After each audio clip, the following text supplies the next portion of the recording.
Nisha Nisha Nisha what happened? అసలు ఏం చేస్తున్నావు నువ్వు?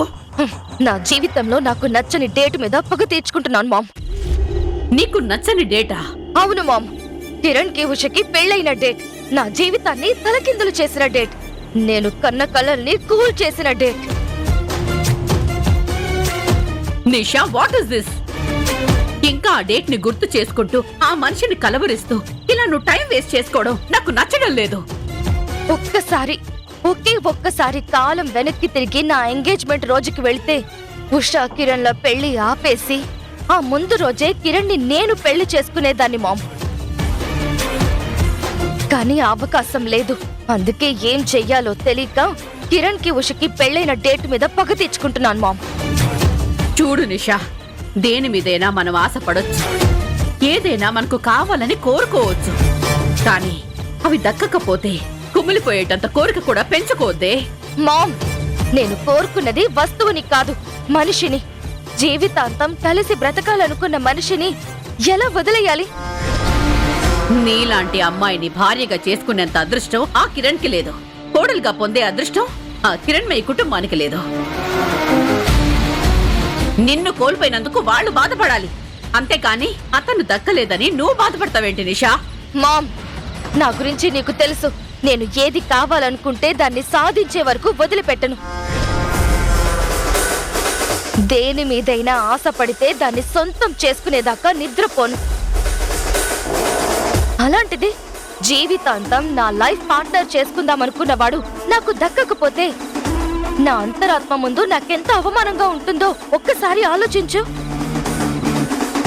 కిరణ్ నాకు దక్కలేదు, సరేనని ఊరుకున్నాను. కానీ కిరణ్ ఉషకి దక్కాడు, ఉషతో సంతోషంగా ఉంటున్నాడు, ఆనందంగా బ్రతుకుతున్నాడు. వాళ్ళలా సంతోషంగా ఉంటే చూస్తూ నేను భరించలేకపోతున్నాను మామ్. అయితే ఇప్పుడేంటే? వాడు దక్కలేదని నీ జీవితాన్ని నువ్వే నాశనం చేసుకుంటావా? వేరే వాళ్ల కోసం జీవితాన్ని నాశనం చేసుకునేది కాదు ఈ నిషా. అహాన్ని చల్లార్చుకోవడానికి అవతల వాళ్ల జీవితాలనైనా నాశనం చేస్తుంది. చూడు నిషా, ఆ కుటుంబం మీదకి నేను ఎప్పుడు అస్త్రాలు సంధించి పెట్టాను, అది నీకు కూడా తెలుసు. నాశనం చేయడానికి ప్రయత్నం చేస్తూనే ఉన్నాను. అవన్నీ నేను చూసుకుంటానే, నువ్వెందుకు టెన్షన్ తీసుకుంటున్నావు? హ్యాపీగా ఫారెన్కి వెళ్ళి సెటిల్ అవ్వు, మంచిగా లైఫ్ లీడ్ చెయ్యి. అక్కడ నువ్వు సంతోషంగా బ్రతికే. లేదు మామ్, నా కళ్ళ ముందే కిరణ్ ఉషా విడిపోవాలి. వాళ్ళ పతనాన్ని చూసిన రోజే నాకు సంతోషం కలుగుతుంది.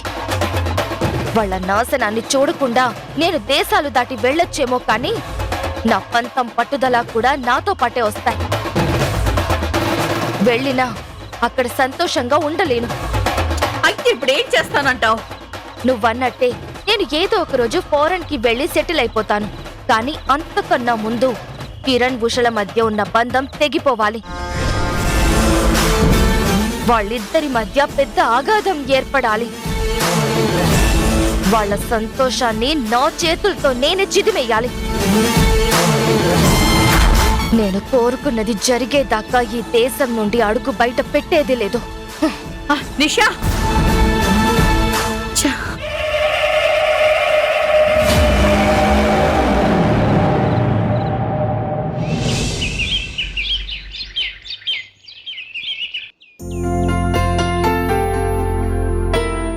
దుర్గా, దుర్గా. దుర్గా ఇంట్లో లేదత్తయ్య గారు. పండు, పండు. పండు కూడా కూరగాయల కోసం బయటికి వెళ్ళింది. వీళ్ళకి సమయానికి జీతాలు తీసుకోవడం తెలుసు కానీ సమయానికి అందుబాటులో ఉండడం మాత్రం తెలీదు. ఏం పని వాళ్ళు ఏంటో. ఏమైనా పనుందా అత్తయ్య గారు?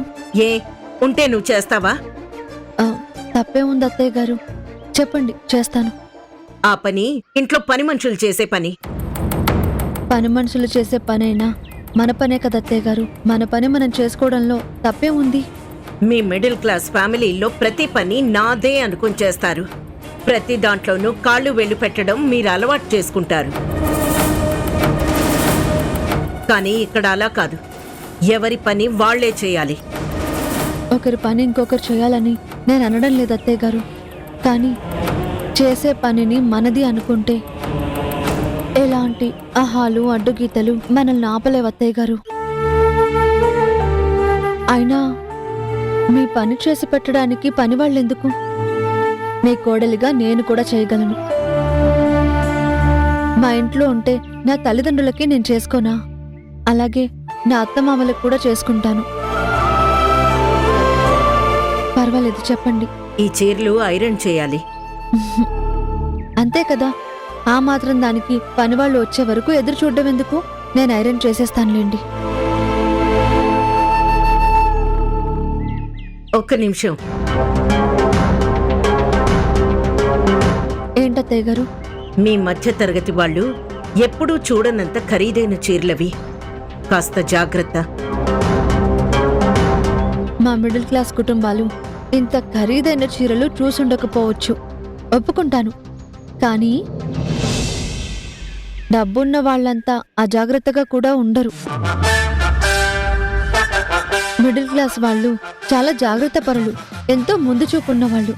తప్పు చేయడానికి, తప్పటడుగు వేయడానికి చాలా భయపడతారు. భయపడకండి, చీరల విషయంలో నా వల్ల ఎలాంటి పొరపాటు జరగదు.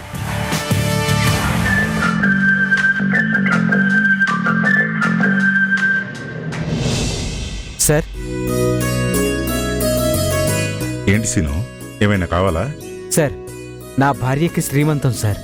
సారీ తీసుకుని వెళ్ళాలి. ఒక 2 రోజులు సెలవు కావాలి సార్. అదంతా ఆడవాళ్ళ ఫంక్షన్ కదయ్యా, నువ్వు సెలవు తీసుకుని ఏం చేస్తావు? అది ఎంత ఆడవాళ్ల ఫంక్షన్ అయినా భర్త లేకుండా భార్య ఎలా శ్రీమంతం చేసుకుంటుంది సార్?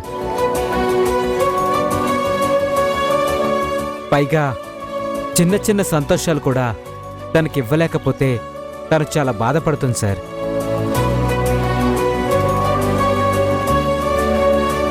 నువ్వు చెప్పింది కూడా నిజమే, వెళ్ళరా. Okay sir. Seenu, sir, function అంటున్నావు కదా, డబ్బులేమైనా కావాలా? వద్దు సార్, థ్యాంక్ యూ సార్. మొన్ననే జీతం పడింది, పర్వాలేదు సార్. ఏవైనా అవసరమైతే ఫోన్ చేయి, డబ్బులు పంపిస్తాను. మొహం పడకు. అలాగే సార్, వస్తాను సార్.